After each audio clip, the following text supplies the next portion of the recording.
Shalom peuple de Dieu, tukate nzambe alola pambola bino balandi ya émission Temps de la Gloire Ministry. Loboko na nzambe eimonisama na makambo na bino nyonso. Molimo na nzambe ataki nga en cœur tozonga lisusu epa na nkolo avec un thème très important.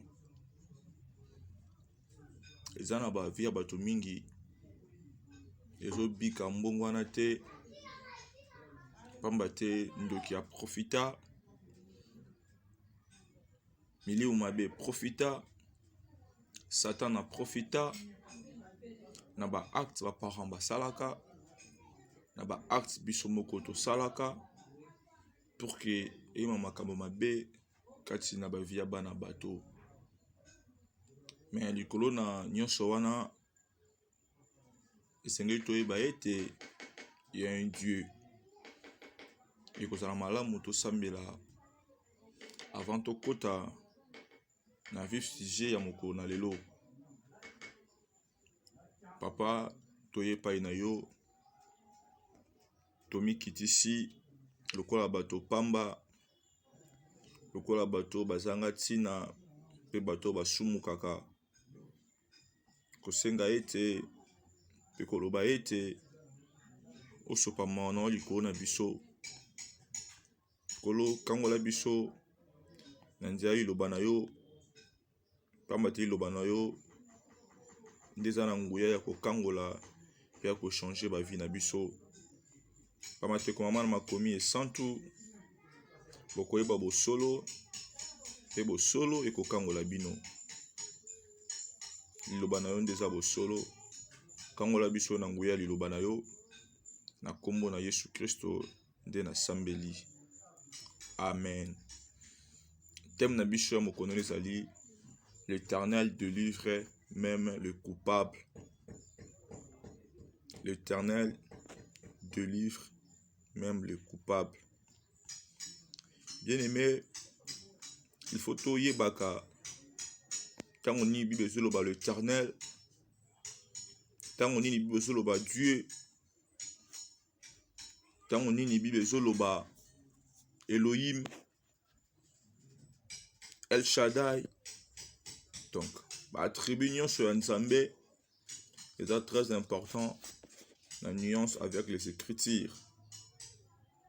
Et l'Éternel, par sa définition, veut dire tout simplement qu'il n'a pas eu de commencement et qu'il n'aura jamais de fin. Donc, ma joie, eza ete Nzambe oyo topona kosalela l'Éternel Dieu des armées, Nzambe mapinga na lola aza Nzambe oyo azanga ebandeli pe azanga suka. Donc par là tokoloba ebandeli ya makambo nyonso eza ye pe suka ya makambo nyonso eza ye. Ebongo délivre et aussi un verbe délivrer. Délivrer, c'est un verbe du premier groupe. Et bon, par définition, délivrer veut dire tout simplement rendre libre quelque chose ou ce qui te fait souffrir, ce qui est en train de t'oppresser. Et bon, coupable, et ça kaka une personne qui a commis une faute, une personne qui a commis un crime, une personne condamnable par la loi à cause d'un acte. Par là, on peut dire coupable. Quand tu fais un mal, quand tu fais une chose qui est interdite, on dirait que c'est un mal. Par là, tu deviens coupable ou condamnable par rapport à ce que tu as fait. J'aimerais qu'on puisse lire la parole de Dieu dans le livre d'Ézéchiel, chapitre 22, verset 4. Tu es coupable à cause du sang que tu as répandu, et tu t'es souillé par les idoles que tu as faites.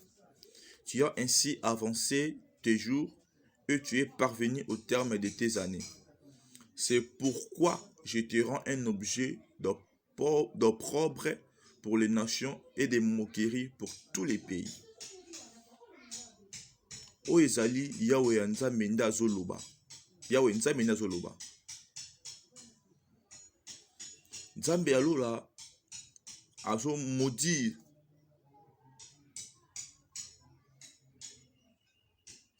bana ya Israël à cause ya acte moko ya mabe. À travers mosali na ye Élisée. Parce que na kati ya ville basopaki makila pe bagumbamelaki bikeko. Et pourtant Nzambe ayebisaki bango, tu te prosterneras que devant le Seigneur ton Dieu. Kosala imonge ta ete. Puis Nzambe apekisaki bana Israël, tu ne tueras point. Mais bango basali biloko ezalaki interdit peut memi malédiction. Les actes mauvais peuvent faire qu'une personne puisse devenir coupable. Et c'est que tu es dans le monde spirituel, ça peut arriver. Ceux qui papa zaki coupable na makambo moko boye yamabe et que azali sous son invité makambo niko ki tapé na ba génération à venir. Yango monaki na Israël do alisese oyo ko mali sauté que le père ont mangé les raisins verts et les enfants ont eu les dents agacées. Et ça ba tata nde ba liaki mbuma ya mobesu to raisin ya mobesu mais mino ya bana nde e komi ngai. Par là, tu comprendre été. Ils ont un acte mosusu. Oh, parents qui ont ça là. Pesali qui est moi akuma coupable. Il y a acte au tata salaki. Donc, papa qui a été condamné à cause de acte wana. Mais moi na paix a commis condamnable à cause de la faute to crime ya papa. Biso boy. L'infraction est individuelle. Mais dans le monde spirituel, ce n'est pas le cas. Dans le monde spirituel, ce n'est pas le cas. Moto moko osala mabe pe memi échec ya bato nyonso. Komona ngo bisika ebele na Bible. Que moto moko asali ke bato nyonso ba échouer à cause ya acte na ye ya malamu te. Bien-aimé, ceux qui Jonas, alors qui réclamaient pas Nzambe, et puis Batumsu va tomber victime. Au bazako na lien familial na Jonas, sache-le, si ton papa, alors qui est réclamé, alors qui est condamnable, alors qui est coupable à cause d'un mal quelconque, sache-le. Yope oiko tomber victime, y'a coupable. Yango monaka tango mosusu. Papa koufaki na telle date, moi je koufaki na telle date, tel âge. Yango to monaka ke papa zaki polygame, moi pas zaki polygame. Yango to monaka ke papa zaki meurtrier, moi n'a pas a commis meurtrier. Et puis nous devons savoir aussi que il y a certaines choses. Oh, biso mo pe to yiko sala, et comme le biso passe ainsi que bana biso. Parfois, les parents na biso baza lisu sont invités. Les parents biso baza en vie, les biso baza ko kufa. Mais ceux qui ba parents ba kufi, to baza te, mais ba ke ba acte monsieur mo riko sala. Et ko mima malédiction liko na yo, pe liko la bana ko bota ainsi que ba koko na yo. Au sali acte mo mabe comme si coupable, pe comme si bana na yo ainsi que bana ya bana yo coupable, mais yo parents to sali yango. Yango da ngene bisa ba parents nyonso. Yo ngene bisa ndeko mwasi ndeko mobali opa kokoma parents, tous à la responsable ba acte na biso. Dans Genèse chapitre 49, so ban ko tang, au mona Jacob a bengi bana na ye. Mais pour na Ribin, à laquelle qui Ribin mabe parce que Ribin a mataki na metu na ye pa kushaki na mwasi na ye. quelle abomination Moana. Il y a les bossus à Jacob accouché dans moi si il y a tata à Jacob. Par acte abominable, le est belé. Le les a tellement belé. Dans le monde, tu peux croire que ma B.O. balba sala, balba so posa na été. Bako futa mbano na yango. Yango tem o yaki. L'Éternel délivre même les coupables. Entre parenthèses, mais nous devons rentrer à Dieu. Nous devons revenir à Dieu. Nous devons faire ce qui est bien. Bien aimé. Yeba ke eloko nyonso sala et kendaka pamba te. Kendaka pamba te. Surtout tengi maloba na Nzambe na mokanda Exode chapitre 6 verset 6 na 7e verset. Au monde que l'Éternel nous laisse jamais. Bible na biso boye. C'est pourquoi dit aux enfants d'Israël, je suis l'Éternel, je vous affranchirai des travaux dont vous chargent les Égyptiens.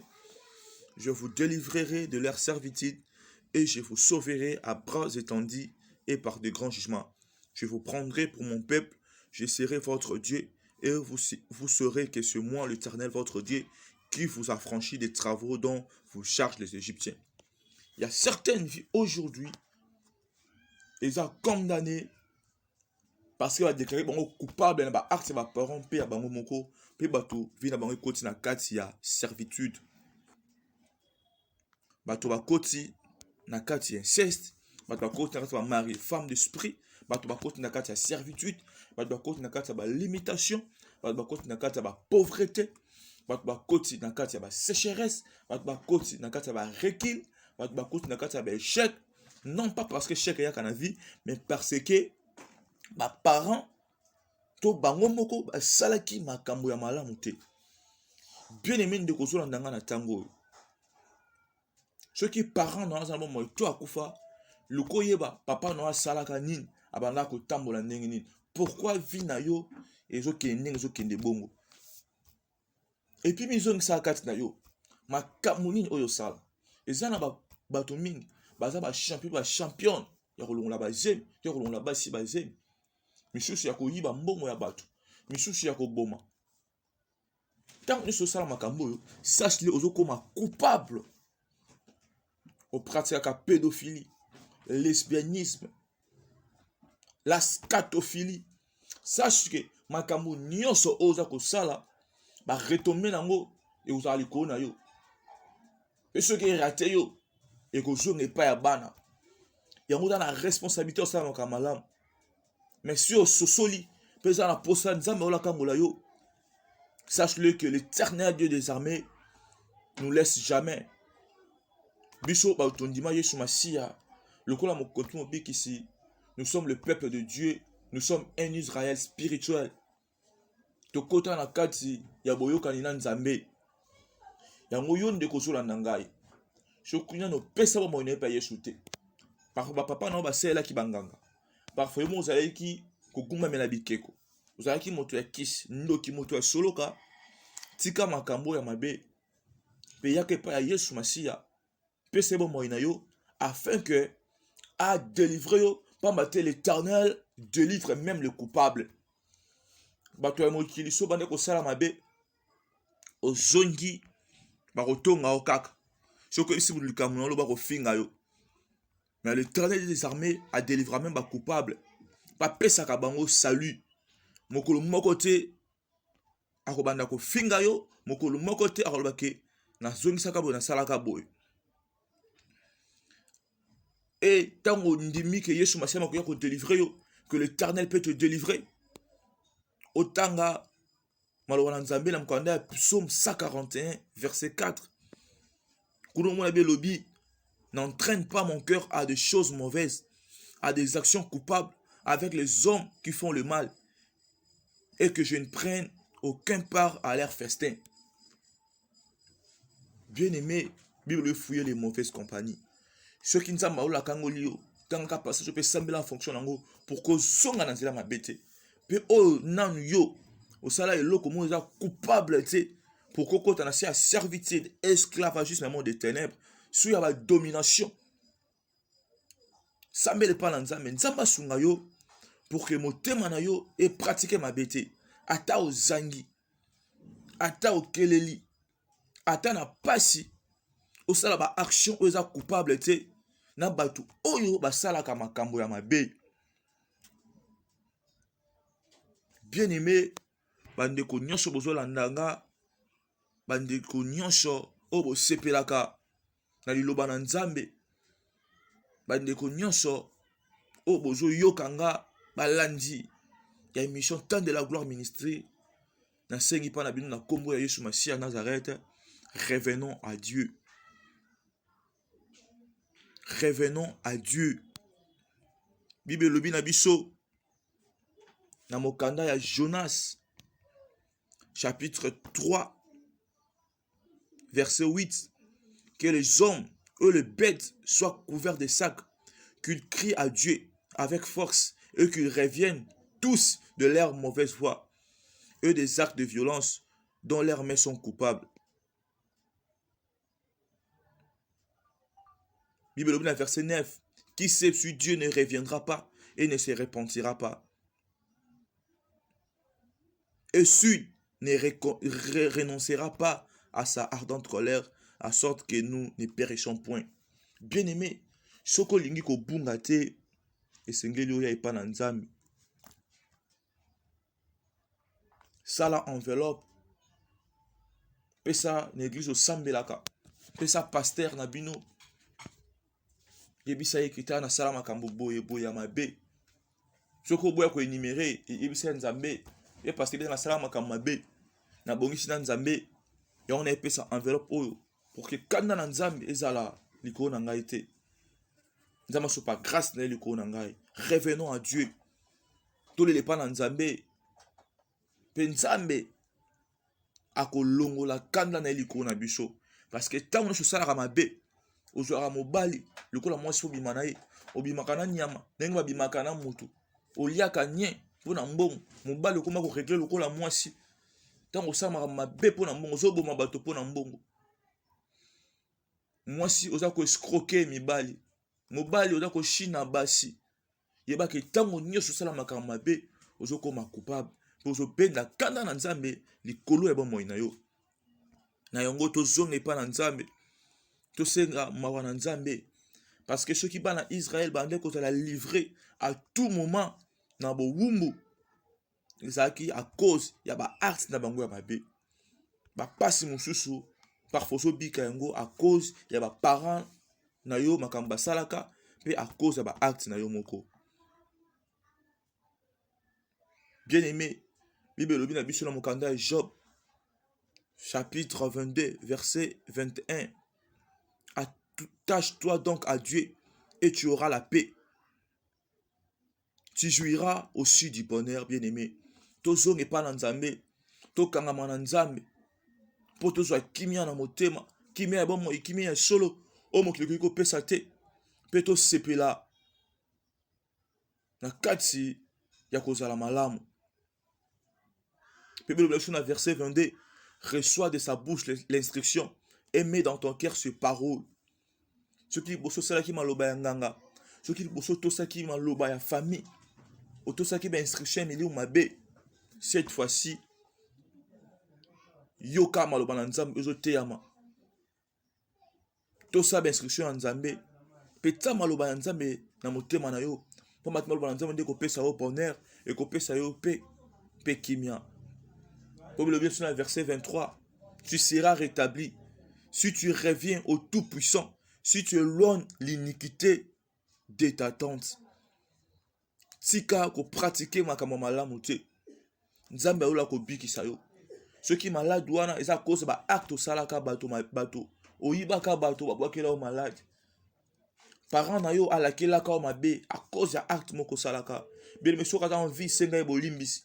Ce que si akufa senga ta papa leki senga ta tata mwasi bato tout ba représenter papa na yo expliquer bon mabe osalaka pe senga bolimbisi soki bato baboko limbisa yo bien aimé le fait que osali part na yo nzambe na ko s'en charger na bango pe luka offrande pe ça epa na nzambe pe le reste nzambe na ko za soin na yango okobika na maladie nyonso oza na yango nga nazondima yango parce que notre Dieu est l'éternel aza na ebande tata suka te puis lobi il est le tout puissant et loko senge na osala po bika makambo oyo bengana kaka makambo ya mabe na ndako na yo bengana makambo mabe na bomoi na yo bimisa nkodia bimisa mpungu bimisa misala ya bondoki bimisa makambo nyonso oyo ezosala kozala coupable devant nzambe meme ate eza na motema na yo bimisa yango pamba te nzambe ya lola nde aza makoki ya kokangola yo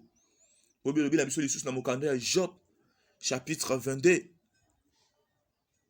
verset 30.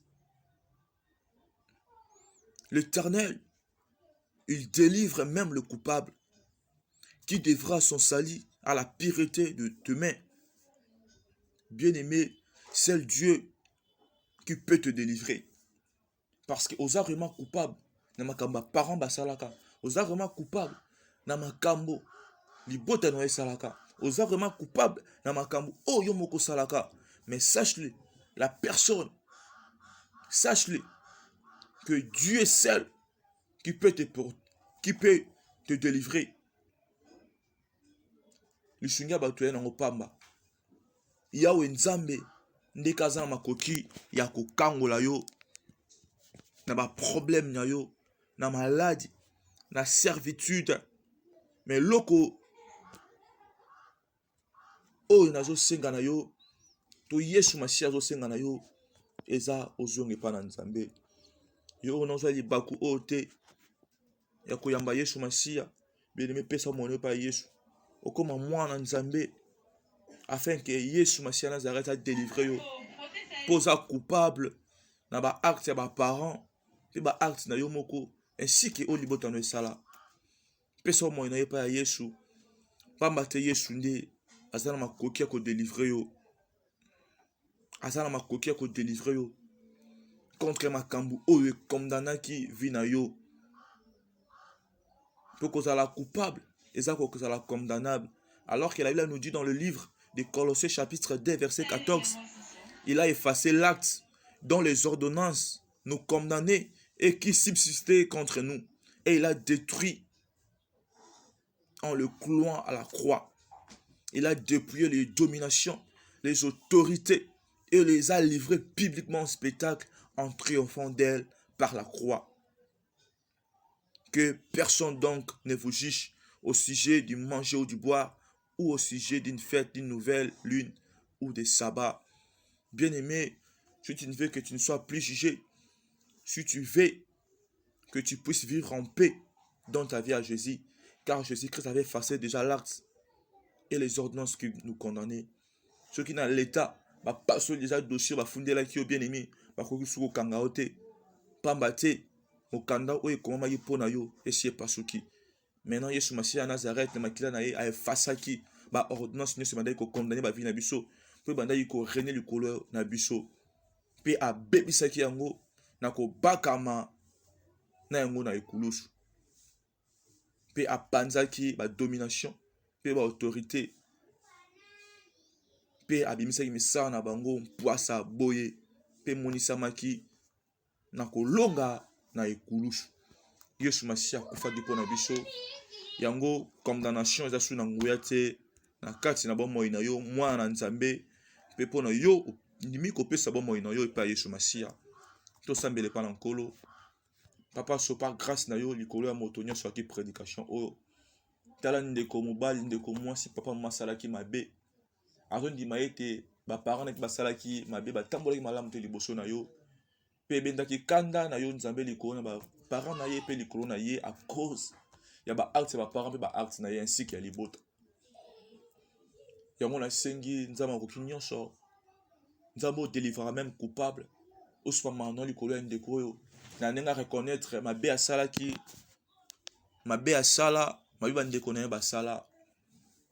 Sopa maintenant likolo na ye pe tale na miso ya mawa. dans le nom de Jésus-Christ de Nazareth. Yo ono yamba Yesu Masiya Nazareth ko bigis na yo landa prière oyo simanangai loba nzambe tata lelo na ndimi nazali moto ya masumu natambolaki malamu te baparents nanga batambolaki malamu te me kasi na ndimi napesa yo bomoi na ngai yo ndo tambwisa ngai yo ndo lakisa nga makambo nyonso nangi kosala zwa vi na ngai sala na ngai oyo olingi vanda kati na ngai nasala makambo oyo ekosepelisa yo nzambe naza na posa nabengama mwana na nzambe naza na posa mokolo moko nakutana nango na lola yango nasengi ete okota kati na ngai nakoma mwana na nzambe mpe okangola ngai na misala nyonso ya satana. Au nom de Jésus-Christ de Nazareth que j'ai ainsi prié. Kolotala ndeko apesi yo motema na ye nandimi ete fete esalami na lola pamba te ndeko apesi yo motema na ye zwa lokumu na ndenge osepelaki ke bana ya bato babongola mitema bayepa na yo Yesu pamba te moto moko tayaki epai na yo soki yobengi ete. Dans le nom de Jésus-Christ de Nazareth que j'ai ainsi prié. Ndeko yambi Yesu Masiya Nazareth luka église de réveil tapemé na bino koza la KDC kende kutana basali na nzambe yose bango kaki mateya frère Jonathan Kiyani par YouTube to par WhatsApp to par Facebook pe opese ba moyen pa Yesu genre affermissement et kosunga na vie chrétienne parce que Yesu sa pierre quand tu seras affermi aussi tes frères pour que oningana raté pe ozali batisi ya mai tika